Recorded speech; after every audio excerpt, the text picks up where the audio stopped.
The night my neighbor's face fell apart under the fluorescent lights of the Homeowners Association clubhouse. Every folding chair in Plano scraped forward as if pulled by the same string. I stood at the center of the room with a thumb drive, a banker's box of paper, and the slow calm of a man who has counted every nail that has ever gone missing from a fence. The president of the Homeowners Association, a retired accountant named Marilyn who wore a pearl choker, and the composure of a federal judge, cleared her throat and told me to present Exhibit 1. I did not speak first. I let the screen at the front of the room go from blue to black to the twilight view of my backyard, grainy but unmistakable. There was my cedar fence, there was the moon like a clipped fingernail, and there, in the frame, hunched in a hoodie that made him look like a burglar from an educational film strip, was my neighbor, Douglas Coleman. He raised a hammer and brought it down on my fence post like a lumberjack with a secret. No one moved. A plastic cup of sweet tea in the second row made a delicate cracking sound as someone squeezed it without meaning to. On the screen, the hammer rose and fell again. The post shuddered. Then the video cut to the following sunrise, and there stood Douglas on his side of the property line, hands on hips, doing his routine, peering over, chin thrust, ready to tell the world that my children had destroyed the thing they had spent 2 summers helping me sand and stain. I paused the video with Douglas mid-harangue, mouth open like a mailbox. Marilyn folded her hands and looked at Douglas. Douglas looked at the ceiling, then at the exit sign, then at his wife, who had not come but had sent a pie that sat uncut on a side table, as if it were there to absorb blame. My wife Rachel squeezed my fingers. My son Ethan and my daughter Maya sat behind us, their faces half scared and half hungry for justice. I had driven to Home Depot so many times in the last 3 months that the paint aisle attendant greeted me by name, and now the receipts were alphabetized by brand, date, and the particular ache in my lower back that accompanied each repair. I had brought it all: the invoices, the photographs, the survey of my lot from the Collin County Records Office, the notarized statement from our mail carrier about anonymous notes that smelled faintly like menthol and old grudges. I had even brought the printout of Douglas's online review of a fence company, which praised their work and lamented the roughhousing lowlifes next door.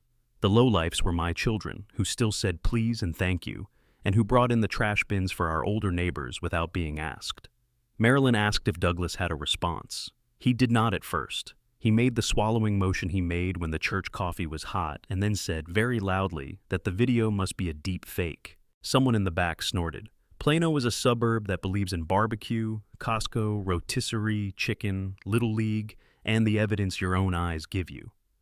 By the time I unpaused the footage and let it run to the scene where Douglas trips over his own cinder block and swears at the moon, the room had committed itself to an outcome. The Homeowners Association fining sheet already lay face down like a condolence card. But this is not a courtroom drama. This is a neighbor revenge story, and a peculiar one, because it did not end with the vote to sanction Douglas, or with the police warning that made his face go the color of skim milk. It ended on a different street, with a different fence that did not even exist, and with raccoons that attended a neighborhood council after midnight in a meeting I swear was real.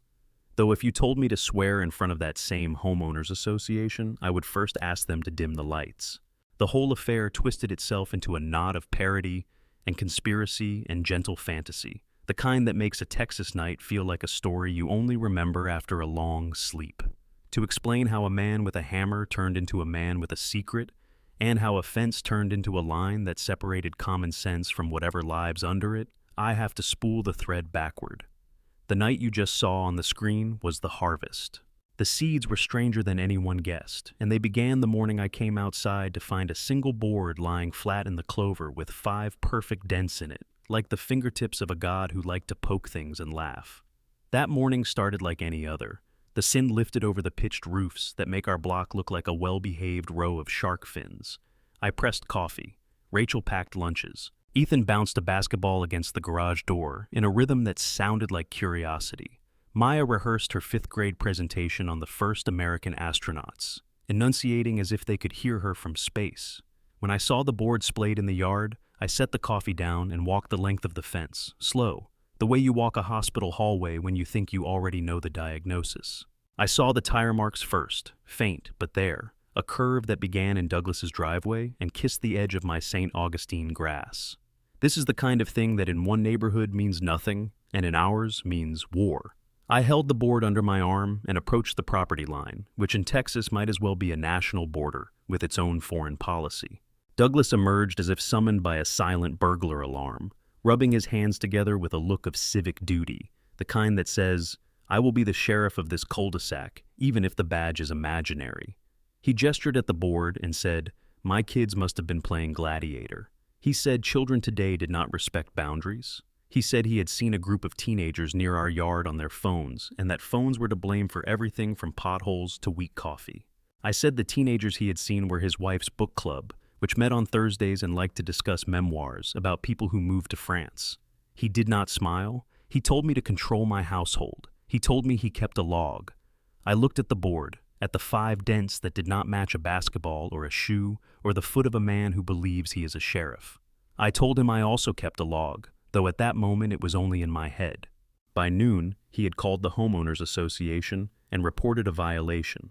By 5, he had told 3 other neighbors that my children were training to be delinquents. By 7, my wife and I sat at our kitchen table with the board between us like a broken oar, discussing whether we would go to war or pretend this was a misunderstanding. We chose kindness. I fixed the fence that Saturday, the way an American father fixes things, with a trip to a hardware store that smells like cut wood and an employee named Carl who knows about cedar grain and marriage. I dug a new hole and set a new post and tamped the soil with a patience that felt noble at the time and would later feel foolish. That night, I stood by the finished work and watched the sky dim like a theater. I thought about county maps and invisible lines and in how many fights the world has had about them. I also thought about raccoons because a pair of them crossed the alley with a swagger that made them look like they were late to a poker game. The next morning, 2 screws on the new panel had loosened themselves. That is what I told myself. Screws loosen, the way patience does. I tightened them. The day after that, a beer can landed in our yard, crushed in the precise way of teenagers and men who pretend they never were teenagers. On Wednesday, a bag of dog waste appeared near the hydrangeas like a gift someone forgot to wrap. On Friday, a note arrived in our mailbox, written in block letters that tried hard to be anonymous. It said, "Raise gentlemen instead of thugs and pick up your yard."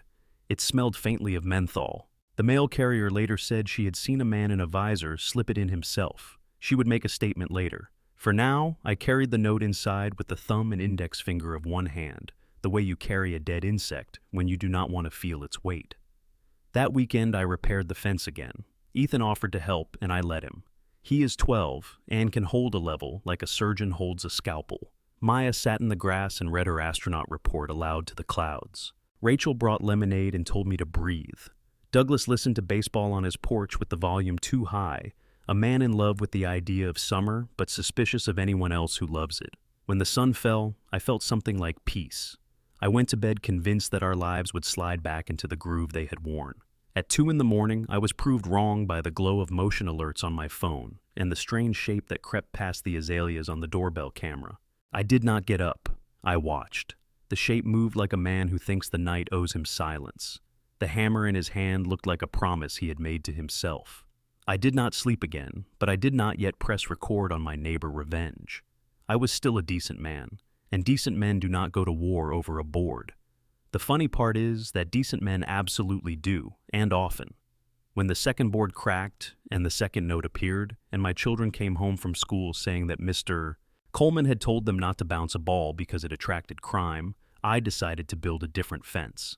Not out of wood, but out of fact. I ordered cameras. I set them at angles that would make a cinematographer proud.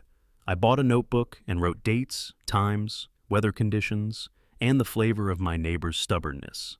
I went to the Collin County Records Office and paid for a fresh survey of the property line. The clerk was a man with a mustache that looked like a childhood dream, and he stamped the paperwork with a delight that made me feel American again. I started gathering the receipts, which became the banker's box that would later sit at my feet in the clubhouse like a small dog waiting for a command. And here I will admit something that surprised me most of all. The more I built my case, the more I noticed the raccoons. They were everywhere now, not beggars but citizens, moving along the fence top with a kind of authority. One night I woke to find 3 of them perched on the post that had caused so much grief, their masked faces turned toward Douglas's yard as if taking notes. I told myself that I did not believe in omens. I told myself that the only counsel that mattered, met at 7 on the third Thursday in the clubhouse next to the pool where toddlers screamed in joy on Saturdays. But the raccoons kept coming, and when the night finally unfolded into its own absurd council, they were there, and so were we, and the fence between us did not mean what it used to mean. People like to say that every feud begins with a misunderstanding, the way people like to say that every storm begins with a pressure system no one can see. Our feud began with a carnival. That is not a metaphor. The Plano Spring Jubilee set up on the high school football field, with a Ferris wheel that turned like a polite clock, and a funnel cake stand that perfumed the air with sugar and oil and memory. Rachel and I took the kids on a Friday. Douglas took his wife, Judy, a woman who wore her pearls to the grocery store, and to her front garden, as if tomatoes were invited guests. There was a raffle for a backyard makeover sponsored by a landscaping company whose trucks had slogans about turning dreams into yards. Maya put our name in the box. So did Judy, who slipped 3 entries in while Douglas created a distraction by loudly predicting that the quarterback next year would have no discipline. The winner, announced near 9 with a microphone that made every syllable sound like an oath, was Judy. She clapped her hands and kissed the air and did that small hop women do when they remember how it felt to be 12 and the world was a field trip. The prize included, among other glittering notions, a new fence along the back property line if the neighbor agreed to share the cost. Judy turned to us with the brittle smile of a pageant winner whose tiara is a little loose and asked if we wanted to partner. I had already replaced 3 posts that winter. I smiled and said we would think about it. Douglas frowned like a man who sees a bridge toll where there was once a free road. He told me a fence was a private matter. He said a shared fence was a trap like those infomercial pans that promised to make eggs fly. We walked home in a breeze that knew things we did not. Rachel said she did not like the way Douglas looked at the sky as if the sky owed him money. The next week, Judy's landscapers arrived with a clipboard and the optimism of men who carry tape measures like wands. They paced along the property line, measuring, gesturing, doing math that turned feet into money. Douglas followed them like a chaperone at a school dance, clearing his throat when they stepped near his sprinkler heads. When they knocked on our door to discuss the survey, I told them we would not be sharing the cost because I had already rebuilt our side, and because I liked my cedar the way I liked my marriage, not subject to my neighbor's imagination. They nodded with the practiced grace of salesmen who have learned to turn no's into maybes later. That night, Douglas stood on his porch and made a performance of rolling up an extension cord while staring at our fence the way men stare at cars they believe should belong to them. Here is where I should admit a flaw in my account. I did not like Douglas before the fence. I did not like the way he talked about children as if they were suspicious luggage at an airport. I did not like the way he drove his truck as if the cul-de-sac were a racetrack and he was the only driver. I did not like the minor officers he appointed himself, the way he told the mail carrier where to stop, or the way he told the trash collectors how to angle their grabbers like a foreman of a job he did not have. That resentment made it easier to believe everything bad and harder to believe anything good. I can admit this now because neighbor revenge, if it is to be more than childish, demands honesty. Revenge without honesty is just vandalism with a thesis. The first real blow after the carnival was the gossip. Rachel heard it at the grocery store near the rotisserie chicken display, a place where truth and rumor marinate together under heat lamps. A woman with a cart full of sparkling water leaned in and said she had heard that our children had taken bats to the fence for TikTok fame. She pronounced the word as if it were a disease. Rachel took a breath, asked the woman who had told her, and the woman looked toward the floral department where Judy bought hydrangeas and refurbished her reputation with bows. Rachel came home with a chicken and a headache. She asked me whether we should write Judy a letter.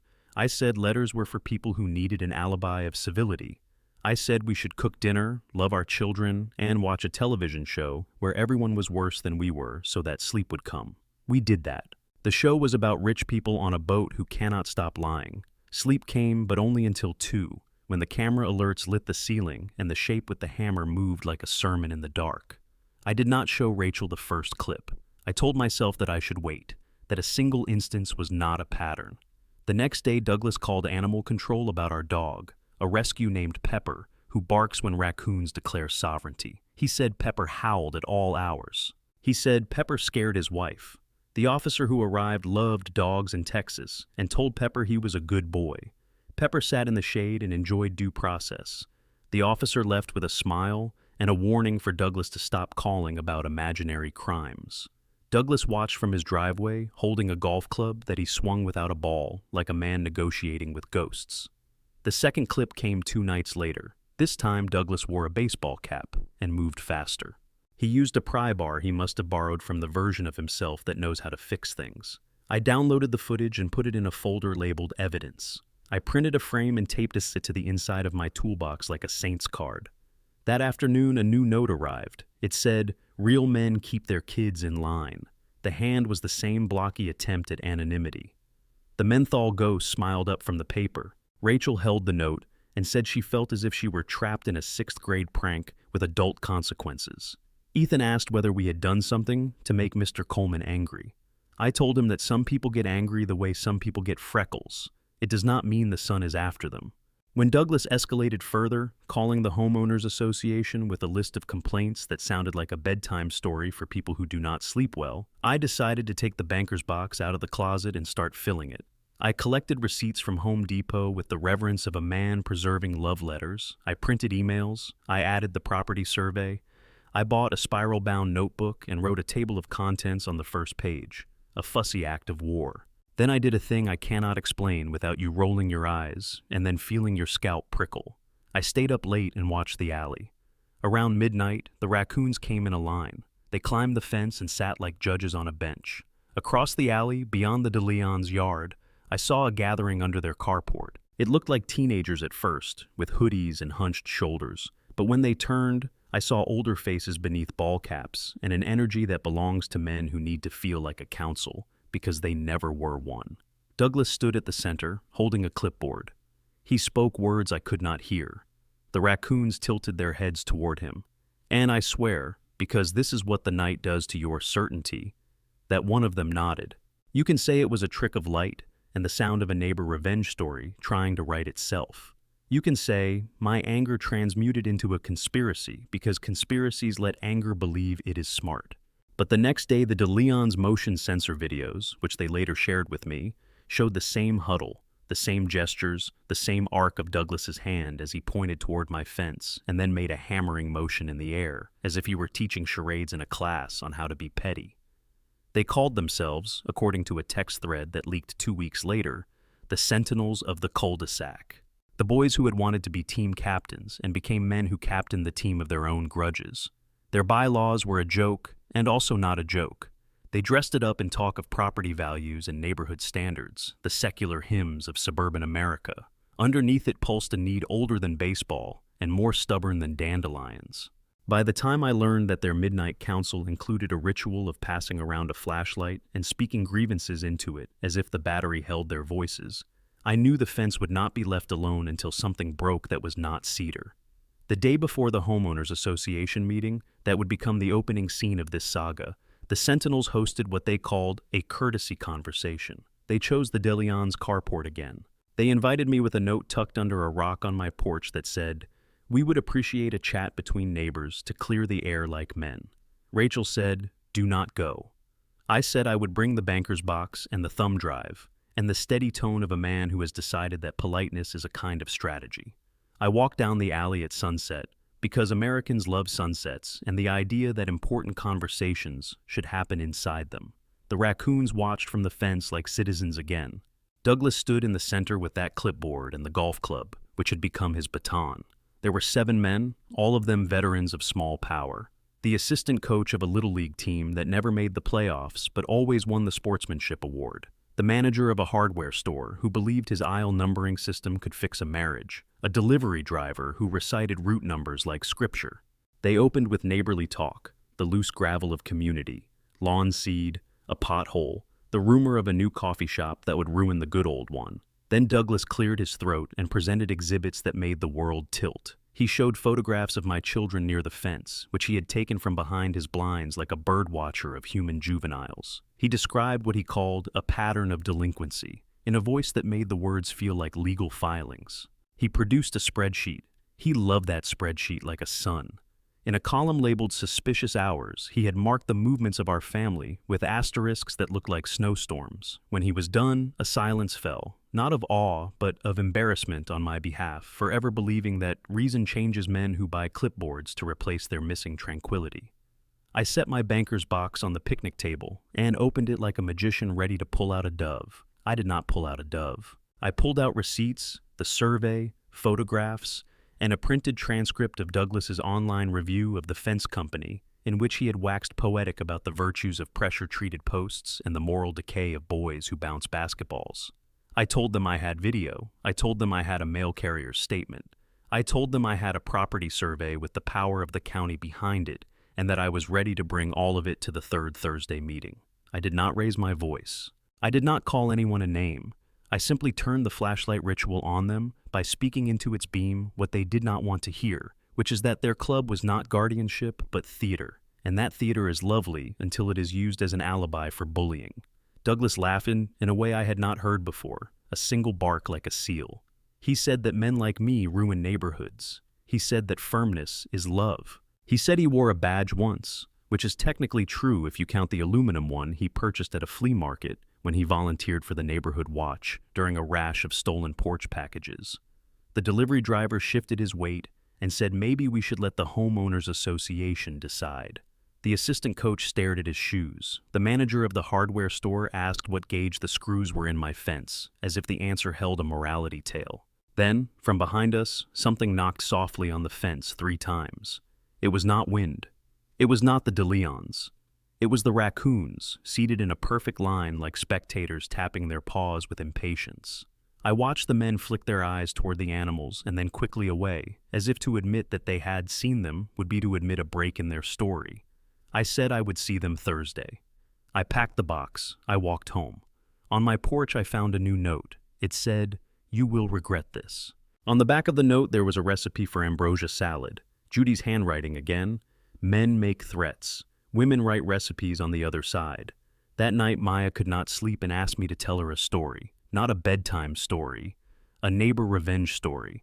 She wanted a plot where we did not stoop, where we did not throw a bag over the fence, or loosen a screw, or teach anyone a lesson with a hammer. She wanted courtroom justice without a courtroom. And she wanted raccoons to be a jury because raccoons understand trash and treasure. I kissed her head and told her that the jury was already seated. We arrived at the meeting early on the third Thursday. I wore a collared shirt that said, "I have a job and a plan." Rachel wore a denim jacket that said, "I dare you." Ethan and Maya sat with posture you could balance a glass on. The room filled in the way rooms do when gossip has sent invitations. Douglas entered with the clipboard and the purposeful air of a man who believes that institutions will love him because he wants to love them back, with endless notes.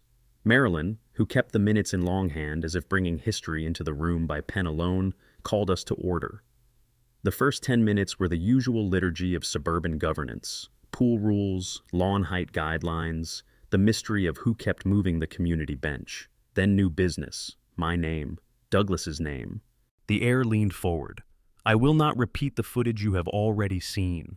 I will say only that when the hammer struck in the video, it struck in the room. When Douglas whispered deep fake, it sounded like a man who had learned a new word on the internet and loved the way it let him put his fingers in his ears. When Marilyn asked the members present to vote on sanctions, the hands went up with the relief of people grateful to do something easy and obvious. The fine was not small. The warning from the police officer who sat in the back, because someone had requested his presence, was quiet and plain.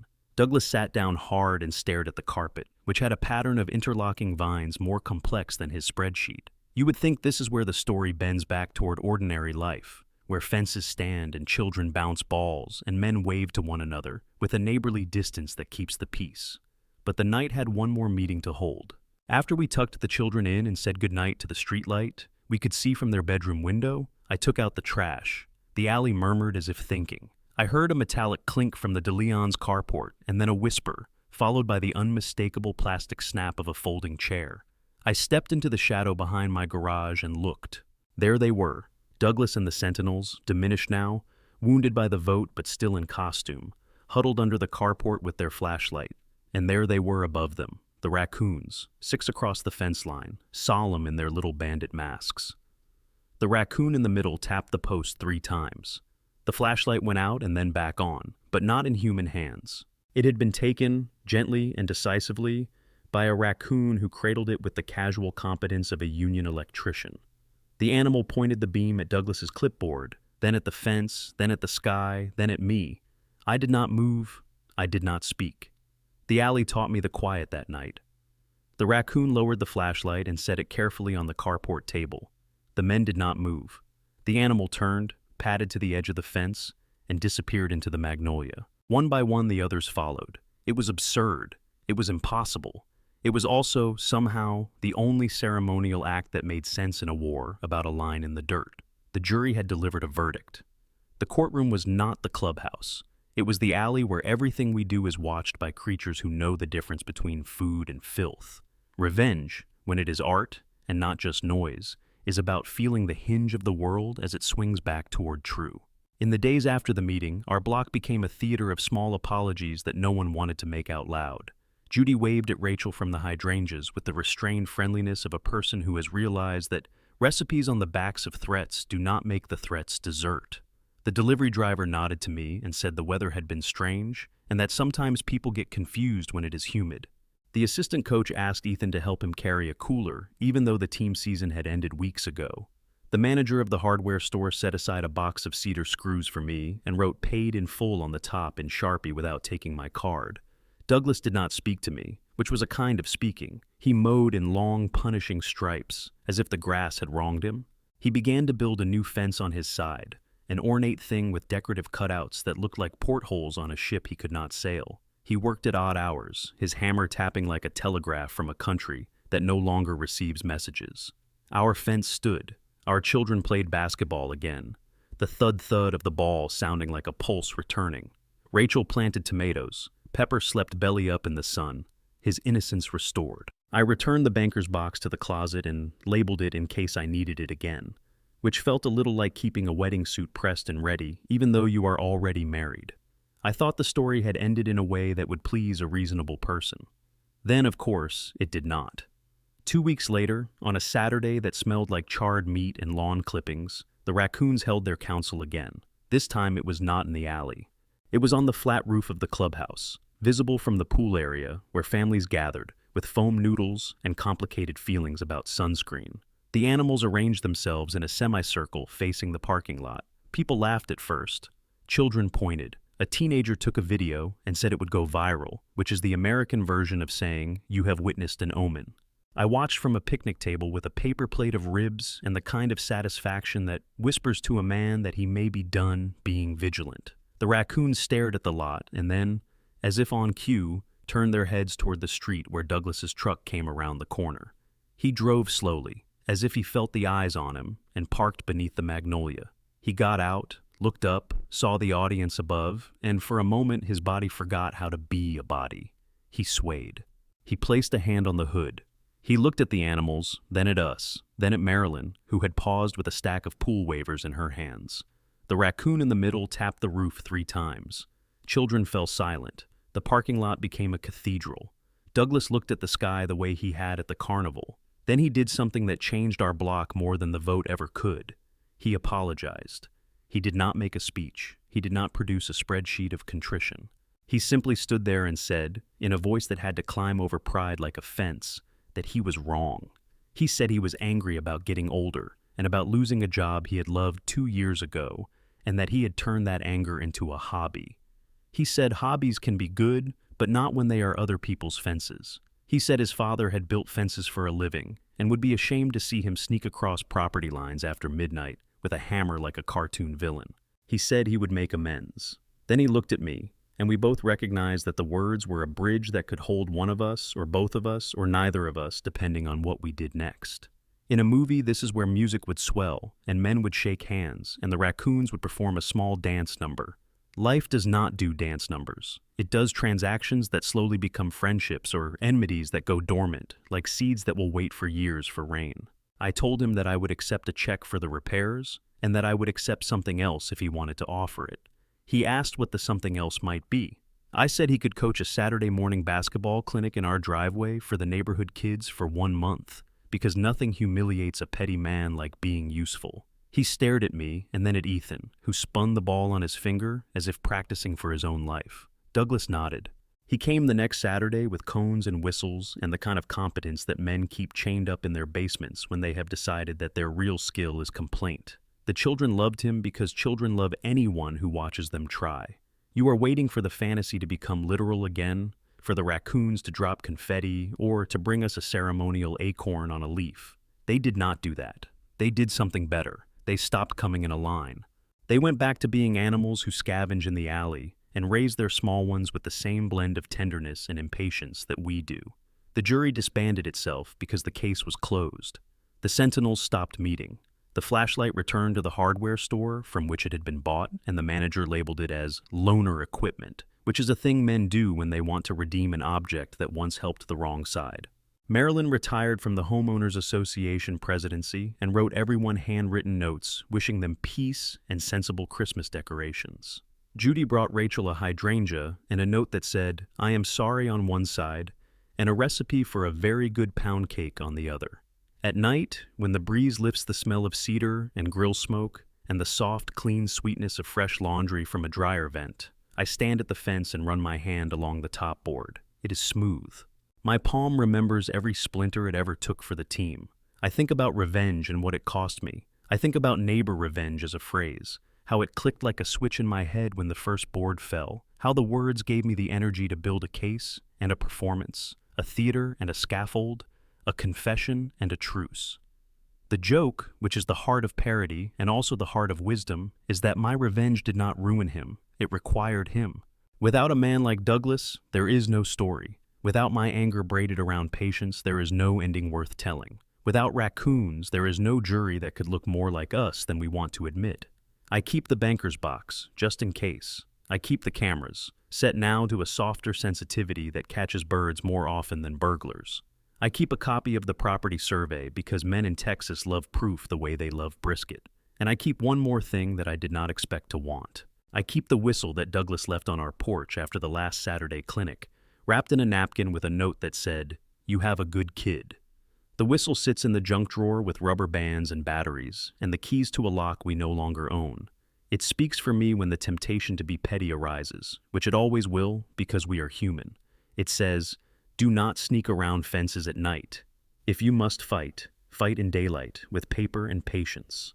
If you must win, win so that the other person can come coach on Saturday mornings and make children laugh. If you must tell the story, tell it all, including the part where the raccoons held counsel and you believe them, because belief is the only ladder tall enough to get you out of the hole you dig when you decide a hammer is the cure for a neighbor." So, that is the ending and the beginning and the middle, rearranged the way a night rearranges your plans. It started with a board and 5 dents shaped like a god's fingertips. It became a council under a carport and a vote that felt like a sacrament and a flashlight that was briefly in the paws of justice. It returned to a driveway with cones and children and a man who remembered how to be useful. It is still Plano, Texas. It is still summer and then not. It is still a fence that separates yards and keeps the right kind of distance.